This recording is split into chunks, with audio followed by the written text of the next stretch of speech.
toujours un rapport plus ou moins lointain avec le cerveau. Voilà, c'est la synthèse que j'essayais de faire. Voilà, bonsoir Fabien Licard. Bonsoir. Vous êtes donc Mentaliste. Merci Anne-Elisabeth et vous venez d'écrire ce livre, Votre cerveau est extraordinaire, 50 astuces de mentalistes qui vont vous changer la vie. Il faut donner tout le titre parce que c'est important. En fait, vous donnez plein de petits trucs, j'ai pas trouvé d'autre mot, plein de petits trucs de mentalistes qui vont nous aider à faire passer un mal de tête, par exemple, à réussir un entretien d'embauche, à repérer un menteur au boulot ou ailleurs. C'est tout ce que nous allons Ça, passer je veux en bien, revue ce soir. ça. Ah, je On les savais repère que ça quand allait même. vous intéresser.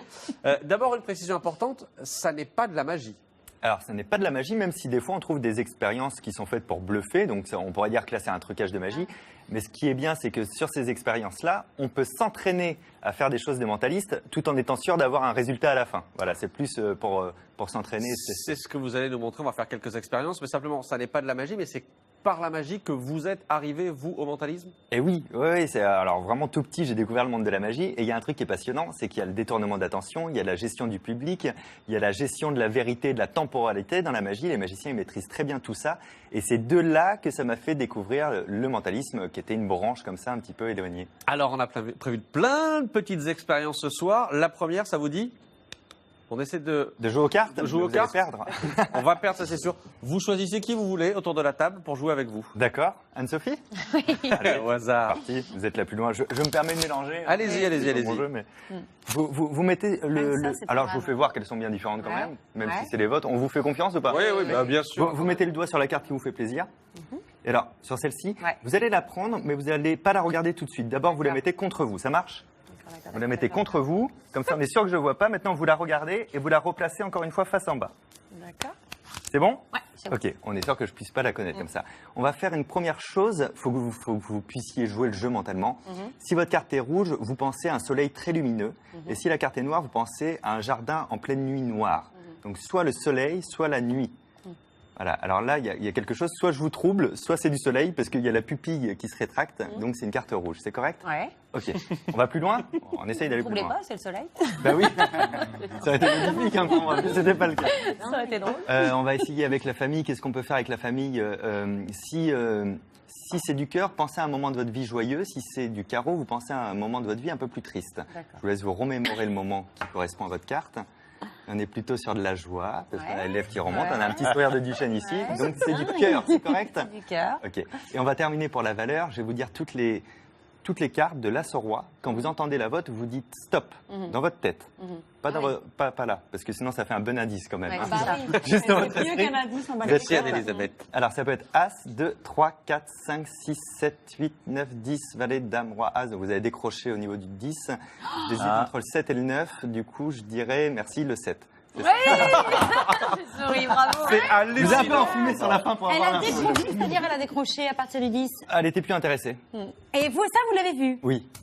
C'est incroyable. Dingue. Alors, il y a Vous ce êtes genre fort, hein, d'expérience. Fabien. Il y a ce genre d'expérience, mais vous allez voir dans un instant comment, à partir de ce genre d'expérience, on va pouvoir justement repérer un menteur ou ce genre de choses dans la vie de tous les jours. D'abord, on va faire, avant ça, avant de passer aux conditions pratiques dans la vie quotidienne, on va faire une deuxième expérience avec une calculatrice. Tout à fait. C'est absolument insupportable. Ouais. Il va réussir à bluffer en même temps 3 personnes autour de cette table avec cette expérience. On est sur du safe, on est sur un truc à 100%, il n'y a pas de possibilité de rater ça. C'est complètement logique, j'ai testé ça depuis quelques semaines avec les potes à droite à gauche. Ce qui est cool, c'est que ça permet de bluffer 3 personnes en même temps. Vous demandez à 3 personnes de choisir un chiffre dans leur tête, un chiffre secret, ils le disent à personne, il n'y a que eux qui l'ont en tête. Et instantanément, vous allez connaître le chiffre de chacun. Ah ouais? Voilà. On va démarrer. On fait ici, ici, ici. Comme ça, Comme vous voulez. C'est C'est plus vous simple qui pour la choisissez. caméra. C'est comme ça qu'on a répété. D'accord. Hop, on est parti. Donc, je vais écrire mon chiffre. Mais c'est Je regarde pas parce que je pourrais interpréter. c'est ça, Je vais bien le sûr, montrer mais- à la caméra. Ah, ouais. Voilà. Anne-Elisabeth va faire exactement la même À chose. côté, j'écris Oui, mon à côté. Du côté de chez vous. Ah, bah, la papa, bon, Oui. chante, bon, pas qu'elle Voilà. Hop, hop, hop, hop, hop, hop, voilà. Je vais te Et chercher les yeux, c'est ça. enfin, Non, je suis pas- Anne-Sophie. Tiens. Voilà. Ça, c'est fait. Je vais reprendre la Attention. petite carte. Attention, j'ai Non, fait- non, il a Ah, pas- il y a une tentative. Une tentative de triche, c'est moche. Et donc, on est parti. Vous allez nous montrer comment, avec le mentalisme, vous allez pouvoir, vous, retrouver mon chiffre, celui d'Anne-Elisabeth et celui d'Anne-Sophie. Alors C'est là, parti on est sur la partie du mentalisme qui touche les chiffres et la logique mathématique, et c'est extrêmement intéressant également. Vous allez taper votre chiffre, Maxime, ensuite vous appuyez sur la touche multiplier, vous appuyez sur 2, vous appuyez sur égal, c'est fait, vous appuyez sur plus, vous appuyez sur 3, vous appuyez sur égal, et vous passez la calculatrice. D'accord, mais moi je me souviens plus de mon chiffre déjà. C'est vrai. Alors il y a un chapitre sur la mémoire, n'hésitez pas. Ok. Vous tapez multiplier. Derrière son chiffre. Hein. Ouais, multiplier. Ouais. Maintenant vous tapez 5, Ouais. vous tapez plus, Ouais. vous tapez votre chiffre Ouais. Ouais. et vous appuyez sur égal. Ok. Et vous passez à Anne-Sophie. Et Anne-Sophie, vous appuyez sur multiplier, Ouais. vous appuyez sur 10, sur égal, sur plus, vous rentrez votre chiffre et vous appuyez sur égal. Ouais. Ce qui nous donne un résultat, je vais le faire voir à la caméra, je ne sais pas sur celle-ci si ça le prend, ça nous fait 898, n'est-ce pas? Donc ça correspond peut-être à certains de vos chiffres, peut-être pas, néanmoins je pense que vous avez choisi le chiffre 8. Ouais. C'est correct, hein? Et je pense que vous avez choisi d'ailleurs le chiffre 7. Et je pense que vous avez choisi le chiffre 4. Ouais. Je montre la réponse à la caméra, je vais la montrer Mais ici. comment c'est possible à partir de Là, 898? bravo quand même Fabien Licard, comment c'est possible? Alors, c'est tout à fait possible et rationnel. J'aimerais pouvoir l'expliquer avec des mots, mais c'est compliqué, c'est plus simple de le dire dans le livre. Voilà. C'est le livre. Vous aurez la réponse. Et encore une fois, le principe du livre, c'est de prendre ces expériences-là et de montrer comment elles peuvent nous aider dans la vie. On va passer à une autre expérience qui peut nous aider dans la vie de tous les jours, c'est de déceler un mensonge. Comment est-ce que vous faites, vous, pour réussir à déceler un mensonge chez quelqu'un qui est en train de vous mentir? Alors, il y a 1001 manières. Vous voulez vous prêter l'expérience? Allez, on est parti. Ok, ça marche. J'ai besoin toujours que vous puissiez jouer le jeu mentalement. Ouais, moi, je suis très mauvais. Lui, alors lui. Ah, je suis Moi, je très peux mauvais. déjà c'est tout bon. rouge. Ah ouais, je suis très mauvais. Sans Je suis problème. très mauvais. Imaginez, on va faire ça que dans votre Il mord esprit. des oreilles, le gars. Vous... Elle clignote. Ah, mais oui, je mens. Vous voulez pas J'ai faire une rien vidéo dit avec encore. moi? J'ai rien dit encore. Pardon. Vous allez imaginer que vous mettez une pièce de monnaie soit dans votre main droite, soit dans votre main gauche, soit dans votre poche de jeans. Vous me le dites pas où c'est, mais vous me dites quand c'est prêt, quand mentalement C'est vous l'avez prêt. placé. Ok. Je vais vous poser 2 questions. Il y aura un petit truc en plus. Néanmoins, j'ai besoin que vous décidiez mentalement de dire la vérité ou de mentir. Vous faites ce choix mentalement. Vous me dites quand vous êtes prêt. Je suis prêt. Ok. Donc je vais vous poser une question. Je ne sais pas encore si vous mentez ou si vous dites la vérité. Hein. Oui. Est-ce que la pièce est dans les mains? Oui. Ok. Vous avez mis un temps pour répondre, c'est intéressant. Je vous repose la question. Si vous mentiez, continuez de mentir. Si vous disiez la vérité, vous continuez de dire la vérité. Est-ce que la Déjà, pièce... je suis paumé. Ah, moi aussi. Je me disais, mais garder comment la il fait C'est vrai que je vais vite. Ouais. Donc, vous gardez la même ligne de conduite Ouais, que ok. précédemment. Est-ce que la pièce est dans la main gauche? Oui. Ok. Il a encore réfléchi. Hein. Ouais. On a eu la même mécanique. Alors, je vous ai dit 2 questions, un petit truc en plus. Là, Oui. c'est pour voir corporellement comment vous allez vous comporter. Si la pièce est dans votre main droite, Oui. vous la mettez dans votre poche. Si elle est dans votre poche, vous la mettez dans votre main gauche. Je vous laisse faire le déplacement s'il y en a un à faire et vous me dites quand vous êtes prêt. Je suis prêt. Ok. Maintenant, une série de questions en rafale. Vous pouvez mentir, dire la vérité, vous faites ce que vous voulez. Ça marche? Est-ce que la pièce est dans les mains? Non. Est-ce qu'elle est dans les chaussures? Non. Qu'est-ce que vous avez mangé hier soir? Vous avez vu Pas- ce qui s'est passé avec ses yeux? Il a C'est-à-dire cherché. que même s'il ment ou s'il dit la vérité, peu importe, il est obligé de se rappeler l'information préalable. Et comme moi, j'ai noté exactement comment vous fonctionnez avant, comment vous étiez crispé, comment vous déglutissiez, comment vous me regardiez, j'aurais tendance à dire, par logique, qu'elle est dans la main gauche maintenant. C'est correct? Non. C'est vrai? Ouais. Ah, alors, ou vous m'avez menti à un endroit où je me suis Non, trompé, je ce qui suis peut arriver. désolé. Ce qui peut arriver. Vous mentiez ou pas désolé. au départ? Je suis désolé. Non, il avait bon. Vous avez Parce vu, que c'est j'assume. insupportable. C'est insupportable. Et t'avais décidé de mentir ou pas? Non, j'avais Non. Ah oui. décidé de dire la Il vérité. disait la vérité en C'est la l'occurrence. vérité. Mais il n'avait pas les oreilles rouges. Mais là, il n'a pas les oreilles rouges. Ben oui, non, je suis désolé. Je suis désolé. Tu sais. Encore une fois, le principe, c'est de montrer comment ça peut nous aider dans la vie de tous les jours. Et juste l'expérience qu'on vient de mener ici, l'expérience que vous avez menée avec Anne-Sophie, vous dites qu'en détectant comme ça les réactions, les micro-réactions sur les visages, par exemple, Micro-expressions, ouais. micro-expressions, pardon, par exemple, ça peut nous aider lors d'un entretien d'embauche. Oui, tout à fait. Même dans la vie quotidienne, en fait, ça va nous aider à savoir quelle est la vraie émotion que la personne est en train de ressortir. Il y a 7 émotions universelles, la tristesse, la joie, etc., qui passent de manière très furtive. Hein. C'est un quart de seconde. Et si on arrive à voir ça, on sait quel est le vrai sentiment de la personne. Ça ne veut pas toujours dire qu'on sait si elle ment ou pas, Parce que, par exemple, vous pourriez avoir peur en me regardant, mais c'est parce que vous voyez quelque chose derrière vous qui vous fait peur, quelqu'un qui arrive que vous voulez pas voir, j'en sais rien. Je ris, excusez-moi. Vous êtes là? Non, mais voilà, après, il faut aussi prendre en compte tout le contexte. Mais on va mieux comprendre l'autre. De toute manière, une grande partie de la communication se fait de manière non verbale. Et comme on comprend les mots, c'est bien aussi de comprendre le côté non verbal de la personne, l'attitude, de pouvoir mieux répondre. Par exemple, je sais que vous avez envie de dire quelque chose. Oui, là c'était facile. Mais par exemple, pour revenir à l'entretien d'embauche, vous dites qu'il faut faire attention à la posture de la personne, si elle est appuyée sur son dossier comme ça, si elle vous écoute, etc. Et à un moment donné, il faut changer d'attitude, il faut changer de discours, parce que la personne est en train de ne plus s'intéresser du tout à ce que vous êtes en train de raconter. C'est ça. Là, ça pourrait s'apparenter à ce qu'on appelle la synergologie, qui n'est pas une science réelle. Il y a même beaucoup à jeter dedans. C'est plus sur les attitudes de la personne, mais une attitude réelle. Quand on décroche d'un sujet, on a tendance à se reculer un petit peu. Donc, c'est-à-dire que dans un entretien d'embauche, on l'intéresse moins. Même si c'est très pertinent, zapper, passer à autre chose. Par contre, si la personne se met à bien écouter comme ça, et que c'est pas le sujet de l'entretien d'embauche, c'est peut-être qu'elle ça vaut le coup de continuer et d'y aller. Non, mais quand On est dans un entretien d'embauche. À retour d'expérience, peut-être. Chacun son CV, il n'y a pas de problème.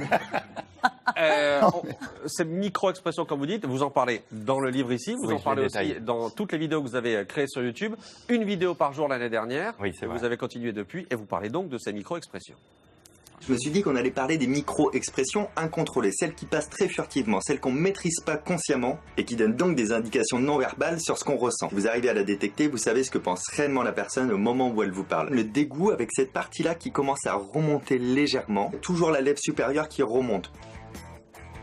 Je crois que c'est clair. Quelque chose qui est toujours commun au mépris, c'est une partie des lèvres qui commence à se contracter, comme sur cette photo ou cette photo de personnes prises complètement au hasard. Une image très intéressante concernant la peur, c'est avec Miss Caroline du Sud, où là on voit bien qu'elle a un sourire de façade, les yeux sont écarquillés, les sourcils remontent, ils s'abaissent, tous les muscles de la peur sont en marche. En fait, elle est en stress et elle a vraiment peur de ce moment-là.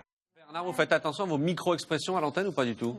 Oui, j'essaye de me condamner un peu de sobriété parce que je peux être assez expressif et laisser passer les sentiments en me trahissant un peu. Et comme je suis d'abord journaliste, je suis obligé d'en rester un peu dans la distance. On a une autre expérience que j'aimerais qu'on réalise sur ce plateau. Alors, c'est plus un exemple. Je ne sais pas si ça va vraiment marcher, mais est-ce que quelqu'un a mal à la tête sur ce plateau? Non? Non? On va dire que Bernard a mal à la tête. Vous nous dites dans votre livre qu'avec certaines petites astuces de mentaliste, on peut, n'importe qui ici, peut faire passer un mal de tête à quelqu'un d'autre. Ouais. Comment on fait? Vous voulez que je vous le fasse voir ou que je vous l'explique? Les deux, mon colonel. Mais Est-ce que vous C'est moi qui sors de corbeille? bah oui, c'est plus Vous drôle. m'autorisez un contact Oui, bien sûr, physique? bien sûr. Bon, alors ça va, Bernard. Je vais me mettre derrière vous. En fait, même si vous n'avez pas réellement mal à la tête, ça va vous détendre. Alors, c'est quelque chose de très ancien. C'est mon grand-père qui m'a appris à faire ça. Ça marche sur les points de pression. Donc, je vais juste les repérer sur moi pour les faire sur vous. J'ai été chez l'ostéopathe il y a à peine 2 ou 3 heures. Ah ouais. Ah ben, Voilà. vous décontractez avant de venir ici. Ah bah oui, j'ai peur. oui. Hop, vous allez juste inspirer comme ça. Et en fait, ce qu'on va chercher à faire, C'est mieux, c'est ça à glisse, réguler un petit peu la pression du liquide encéphalo-rachidien. Et si on a les bons points de pression comme ça, c'est très simple à trouver. C'est ce qu'on fait dans le massage taille, ça. Et c'est ça. Ah oui? Le massage de la tête, très important. Et ça On permet, termine après, par le massage de la tête. en enlevant tout doucement ses mains, de libérer un tout petit peu de tension qu'on avait au niveau du cerveau. Je ne sais pas si vous ressentez un léger mieux. Oui, bien sûr. Un léger mieux. Ah oui. Et Vous si l'avez Bernard- coiffé, moi j'ai une notre question. Bernard. Attendez, parce qu'il faut qu'on On peut se le faire soi-même juste. faut qu'on finisse cette Alors non, on va expérience-là. vous expliquer Il faut qu'on pourquoi. finisse cette expérience. Si Bernard avait mal à la tête, le mal de tête aurait pu s'évanouir. Oui. Mais ce que vous racontez dans le livre, c'est qu'en fait, ce que vous venez de dire, c'est totalement n'importe quoi. Exactement. C'était du pipeau du début à la fin. En fait, Ah, mais j'y ai cru, vraiment. et c'est ça qui est intéressant. En se plaçant en figure d'autorité, c'est-à-dire avec un Ah petit ouais. storytelling, c'est mon grand-père, figure d'autorité, la personne va de toute manière raccrocher des expériences comme par exemple le Twina, les massages taille qui massage existent taille, réellement. Ah, et Bernard est dans Mais le moi, monde. j'appuie juste n'importe où, mais sur des endroits un peu improbables, on n'a pas l'habitude. Ah. Et le fait de concentrer ça, en ayant une croyance d'autorité de l'autre côté, il y a un effet placebo qui se met en place et on se libère soi-même de la douleur. ça marche. Et ça, c'est formidable. Bien sûr. Bernard, une question. Non, une question, parce que je suis sujet au décalage horaire par mon métier. Et en fait, ce qui me surprend toujours, c'est que quand je suis à l'étranger, je mets mon réveil matin et je me réveille toujours 1 minute avant qu'il ne sonne. Alors, Mais quel que soit, même si c'est le milieu de la nuit pour moi en France, voilà. mais C'est incroyable. Là, ce que vous dites, c'est génial parce qu'on a une vraie conscience de la temporalité. Et Même dans son sommeil. ouais, complètement. Et il y a énormément de personnes qui arrivent comme ça à se réveiller 5 minutes, 1 minute avant le réveil, peu importe où ils sont, peu importe les jet lag qu'il y a en cours. 3 heures avant. Et c'est vraiment Mais ça, c'est un autre Ça, problème. c'est raté. Non, mais moi, c'est une Mais minute ça, avant que le réveil ne sonne. Alors ça veut dire que vous avez un fonctionnement interne très très sain. Et, Bah comme quoi, hein, on n'est pas à l'abri de... Je suis pas venu pour rien. Je suis pas venu et que vous pour rien. arrivez à être dans l'instant présent, même en dormant, parce que ces signes en Je fait. ne me souviens jamais de mes rêves. donc C'est vrai ça tombe bien. Ah bah, ça c'est facile Merci. de s'en souvenir. Je suis Bernard a très envie voilà. de nous raconter sa vie. J'en ai arrêté. Super exemple. Merci en tout cas Fabien. Votre cerveau est extraordinaire, Fabien Licard. Il y a le livre qui est sorti, il y a les vidéos sur YouTube Oui. et il y a aussi la tournée, un one-man show Oui. où vous montrez comme ça en Génial. public vos expériences. Il y a encore quelques dates au mois de juin. Oui, c'est la fin de la tournée, mais il reste Moret-sur-Loing fin juin, et il reste aussi les 2 dernières qui seront Nantes. à Nantes au théâtre sans nom. Merci beaucoup. Merci à vous. Merci beaucoup. Donc, votre